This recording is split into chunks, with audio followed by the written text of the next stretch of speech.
Hello there guys, you're listening to Ebird Online and I'm back with another review. And so today I'm going to be covering the final part of the tell-all and we'll be talking about Andrew and Amira. And as you guys know by now, Andrew has both a face and a personality that scream punch me. But I was still extremely disappointed that he walked off mid-tell-all. And this just proves to me one thing: Andrew certainly is completely used to getting his own way, and if he can't have it, he throws his toys right out of the pram. So I'm going to be talking about that today, but what I'm also going to be discussing is, what do we think to Amira? And Andrew's been all over social media saying Amira's fame hungry, and a liar, and the mastermind behind Mexico. Newsflash, there wasn't a mastermind behind Mexico. Just two subpar minds. And also his latest claim, the reason she didn't come to America was because she got a showbiz agent in Serbia and he wanted her to get paid to come to America and do the tell-all. Oh Lord. We'll get into it a little bit later and I'll be analysing what we actually think to Amira. Is she as fame hungry as everybody seems to think? Thank you to everybody that's subscribed to me so far. I'm really closing in on 40,000 subscribers. I'm super excited. But if you haven't done so, please click that red button and make the eBird a very happy eBird. And also please don't forget to follow me on Twitter at Ebird Online. So without further ado, I give you 90 Day Fiancé, The Tell-All, Part 2. And so Andrew, with an astonishing level of arrogance and importance, decides to leave the TV studio.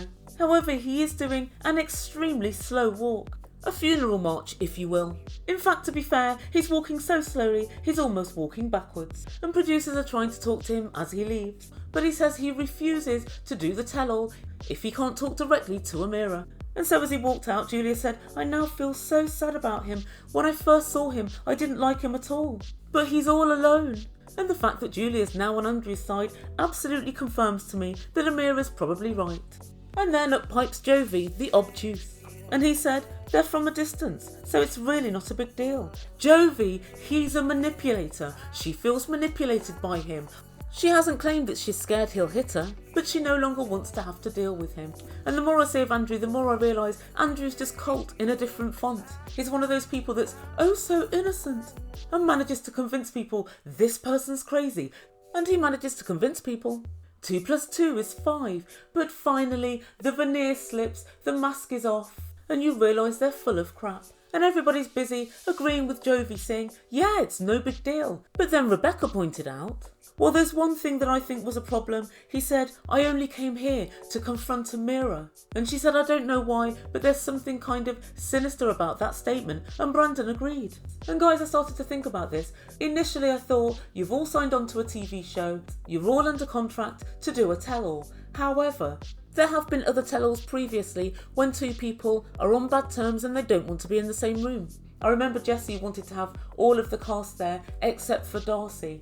And he was fully accommodated, so I guess there is a precedent for this happening. But what this really tells me is that Andrew is so controlling, he would give up his opportunity to speak to the nation, to get his narrative and his story across, and to take part in the tell-all. He would give all of that up because he can't get what he wants, which is one final opportunity to, in his own words, confront Amira. And guys, when you really deep it, that's a continuation of his threatening and manipulative behaviour. And I suppose if I really think about it, everybody has the right to say, I no longer wish to engage with this person. And I do think that that should be respected. And so we go back to Andrew, who's backstage, still walking very, very slowly. And he said, I just want a conversation, just like everybody else has. Andrew, everybody else is still in a relationship. Well, Mike and Natalie on the brink, but everybody else is still together. You guys have finished. So it isn't the same as everybody else at all. And Andrew also said, how can we have a consensus if we can't be in the same room at the same time? I agree on one thing, it's easier to kind of work out who's telling the truth and who's lying and to work out holes in the story if you can directly ask one and then directly ask the other. However, you'll never have consensus on your story because, as you've proven again and again, Andrew, you're a born liar. The truth literally bends itself around you and you wouldn't know the truth if it came up and punched you in the face. And Andrew, the facts about your character have been laid bare in front of us week after week. We saw you lie through your teeth to producers Amira didn't get on the plane. I don't know why. I feel as if I may have failed somehow. We saw you lie through your teeth to your mum and your sister. I just don't know why she changed her mind. Suddenly, she doesn't want to have kids. She doesn't want a family. She never said that. She said, of course I want kids, but I want to see if we get on first before I commit to having a family with you. And for somebody who lies so frequently, you're really not very good at it, Andrew. You're not. And so you're saying you want consensus, but Amira cannot win because you're a pathological liar.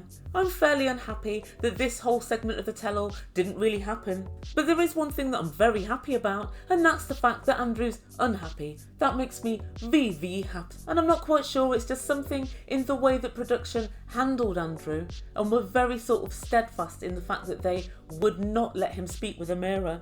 And it just made me think that Andrew's feelings are about 5% on their give-a-fuck-ometer. They really don't care for him. And I think that's because all season long, he's just been telling lies and feeding them dog crap. And he said with some finality, if you guys can't get me in the same room at the same time with Amira, I'm going home. Off you go, Andrew, off you go. And next, Amira comes on screen and she's preening herself as usual. And it seems as if Amira's had her lips done. The Ebird gives them about a 7 out of 10. No guys, that's not a rating, that's a percentage of her face because they're massive. Amira, just how many syringes of collagen went into those? I think about 6. Amira, I don't know why you didn't just get yourself off down to the gym to pump those lips up. Would have done exactly the same job. You're so lazy. So I've made no secret of the fact that I don't think Amira's the brightest spark. And guys, this tell-all really pushes home that point. So Sean asks, how are you? And she says, I am very, very scared and very, very stressed out at the moment, Sean. My heart is beating. I am scared. I don't want to see him. Sean ignored all of this, as well she might, and she asked, when did you last speak to Andrew? And Amira said, I sent his ring back with presents for all of his family and I never heard anything from them, like I am nothing. What? You sent back the ring? Stupid move numero uno. But okay, I guess you did call off the engagement, so whatevs. But you sent his whole family presents. What the F for? And guys, I spent the whole of last night ruminating on this and thinking, why would she send them presents after calling off the engagement? And the only thing I could come up with is that she had presents for them already from France and she just decided to send those presents anyway because she no longer had a need for them. So that's, I guess, possible. And of course they were never going to speak to you because of course Andrew would have filled their heads with loads and loads of horse crap. And they think that you're the devil incarnate. So why would they phone up the devil incarnate to say, thank you so much for the tea cosy? And this is case in point for Amira's intelligence level. Amira tells this story as if it's the worst thing ever. She sounds like my auntie, who if you didn't send her a handwritten card to say thank you for your birthday gift, you were literally dead to her for at least 6 months. Amira wastes time on the tell-all, letting us all know that Andrew's parents have no manners. Amira, why not show us the texts he sent to you? Why not do that if you want to disparage him? And then she relives her Mexico ordeal. And once again, Sean comes up short. We've never got the full SP on this Mexico ordeal. There's so many questions that I have. It's unbelievable. And we still don't get the answers today. And Sean asked her, tell me what exactly happened. And she said, I landed and then they took my phone away. I couldn't even tell anyone what happened to me. I spent 2 days and 3 nights locked up. Yeah, Amira, we know all of that. What we want to know is why. What exactly was said to you? They didn't silently take your phone and push you into a room. Words were spoken. All we want to know is, what were they? What questions were you asked? And what answers did you give? Were you on a single ticket or did you have a return? Everyone keeps saying on social media that she had the return going on to San Francisco. Not true at all, because Andrew had those tickets. Andrew actually said that he'd purchased the Mexico to San Fran one himself. So she didn't actually have that when she landed. But then again, we have obtuse Jovi, along with Yara and Julia and Brandon, saying we don't believe this story because it's not legal to refuse you into a country, lock you up and send you home. I don't know what planet you guys have been living on, but any country in the world has the right to deny any person. If they think that you're potentially up to no good, or potentially have dodgy paperwork, or unexplained reasons for visits, they can just say no thanks, at will. But Jovi and Brandon double down on their obtuse behaviour when Jovi says, I've flown all over the world and I have never ever had a problem getting in. Jovi, you're a white, male, American. You are travelling on a work visa. You are with a company with probably tickets that a company has bought, and you're going through with loads of engineering equipment. When you go into a country, they know exactly why you're here and exactly what you're doing. It's not the case with Amira. She's slightly brown, in case you didn't notice, and she's got a funny last name. She's just the kind of person that you would think, where are you going? What are you doing? And if you've got the brain of France answering you very slowly in single syllable words, I can see your patience getting tested and you just thinking, get into that room there, you're not coming into Mexico. I can all the way see that happening. But typical Jovi thinks, if it hasn't happened to me, it doesn't happen to anybody, anywhere in the world.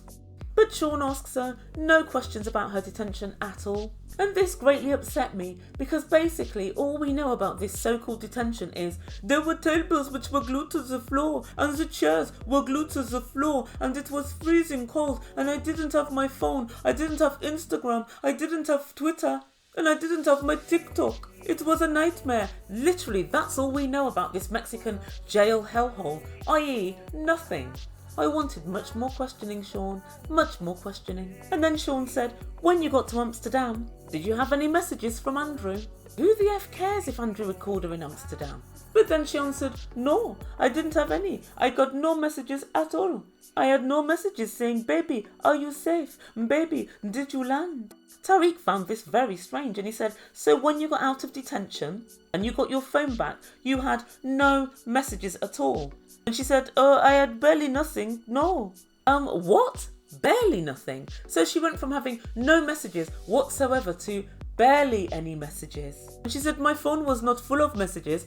Amira, nobody asked you if your phone was full of messages. You were simply asked, were there any messages? And you said no. And now you're saying there were barely any messages. Which is it? And at this point, the rest of the cast say, this is why we need to have Andrew here, because we need to find out both sides of the story. We certainly don't need to find out the other side to this story. Who cares if she had messages or not? I know for a fact Andrew would have sent her messages, as would production, her dad and her mum.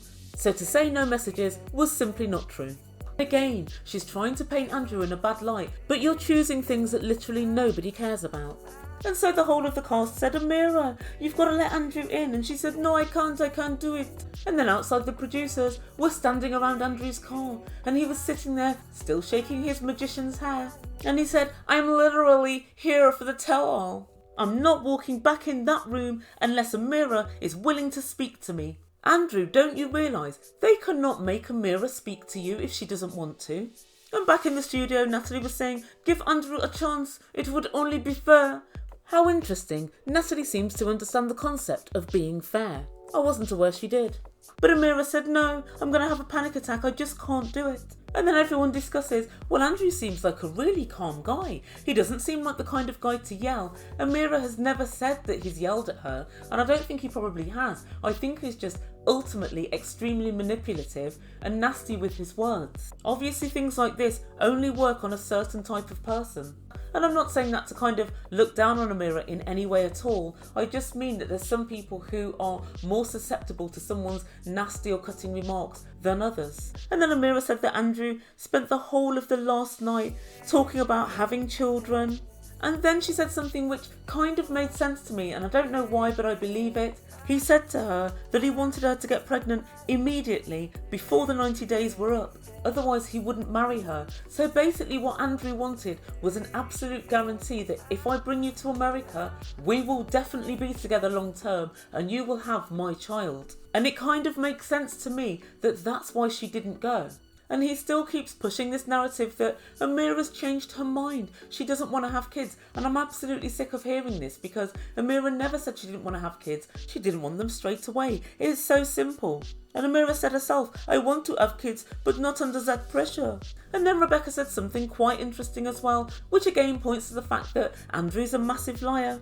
And she said Zied asked him on social media why Amira didn't come, and Andrew just said because she didn't get on the plane. So if the reason really was because she got an agent in Serbia who wanted money, or she decided not to have kids and changed her mind on me at the last minute, why didn't he say that? Why did he just say she hasn't got on the plane? That, ladies and gentlemen, is because Andrew's formulating his lies as he goes along. And then Amira said when she got home from Serbia, she discovered Andrew was back on the dating site. Well, Amira, it wouldn't surprise me if he was never off it. And Sean said, well, how did you know he was back on the dating site? And to start off with, I thought you must have been on the dating site, Amira, to know that he was on the dating site. But then Amira explained that she got a notification from an email and she said, we matched again. It made me sick. But then she went on to explain that they both had the logins to each other's emails and social media. And it's at this point I realised just how deep Andrew's manipulation goes, because I guarantee, I bet my bottom dollar, it was not Amira's idea to snoop on each other's emails and to see what each other are doing from across the other side of the world all of the time. That sounds for all the world like an Andrew idea. But again, Sean didn't dig into it at all. And then towards the end of the interview, Sean asked Amira, have you moved on? And Amira says, I am in love with someone. I have met the one. I have met the only. I have met the love of my life. I think this is Mr. Right. Oh, good Lord, Amira, you haven't known whoever this guy is more than 6 months, so how would you know it's your Mr. Right? But as she was talking on, Zied said, where's he from? And then the whole cast started saying, where's he from? Where's he from? And of course, we all know the answer to that. He's from America. And they all laugh heartily. And this really cracked me up because Yara, you wanted to get to America. Zied, you wanted to get to America. Natalie, you wanted to get to America. So at least 3 out of the 4 people had their eye firmly planted on America as an end destination. So you're only asking him what you've all done yourselves. But it was Zied's reaction that had me absolutely cracked up. Zied started laughing, a big loud laugh. And then he rolled his eyes and he gave a look that said, that's enough. There's too many people here now. Let's shut the borders before it's too late. I'm sick of all these foreigners coming over here, taking our women and taking, well, their jobs. Zied wants to pull the ladder up now. He doesn't want any more foreigners up in the US. I find it very, very funny. And Sean said, thanks for talking to us. Bye, Amira. And Jovi said, see you soon in America. Jovi, you cheeky git. And that's where we end the story for this video. So, is Andrew a fool? Yes, he is, because he lost the opportunity to push all of his fake narrative on the show. I think somehow Andrew actually thought, I'm going to get what I want in the end if I really put my foot down. But Andrew, Amira had you beat on one front and one front alone. She said, I'm about to have a panic attack, and when you invoke any kind of issues with anxiety, the production would not be allowed to force you to speak to somebody. And I absolutely think that Amira played Andrew on this one, and she knew that would get Andrew's goat, and it has. But I also want to discuss one thing with you. How sketchy is Amira? And on social media, Andrew has alleged that the main reason she didn't come to America in the end was because when she was in Serbia, she met a showbiz agent. This agent managed to convince her she should be getting paid for 90 Day Fiancé. And because Andrew refused, that's why she refused to come. Oh, Andrew, if that really was the case, why didn't you say that immediately? Why didn't you say that to your mum and sister outside the restaurant that day? Because it's a flat out lie. And the words showbiz agent and Serbia don't really go together now, do they? I think if Amira really wanted a showbiz agent, she would have either got one from America or got one from France. Why would you go and get one from Serbia? And also, as we know, it was in the middle of COVID, and there was also some sort of riots going on in Serbia. So what are the chances that she set up a meeting, went to see somebody, signed terms with them, and then decided to enact that in the final few days, the final days before the countdown to the expiration of her K1 visa? Highly, highly unlikely. Andrew, do you think everybody's stupid? Because I'll tell you one thing, we're not. And Julia said at the end, they're both lying. And whilst I think that's true, Andrew's lying about major things, lying to make himself seem not as manipulative, and Amira's just lying about stupid things. Oh, he didn't call me, when he probably did. There's a very big difference between a few fibs and massive, massive lies.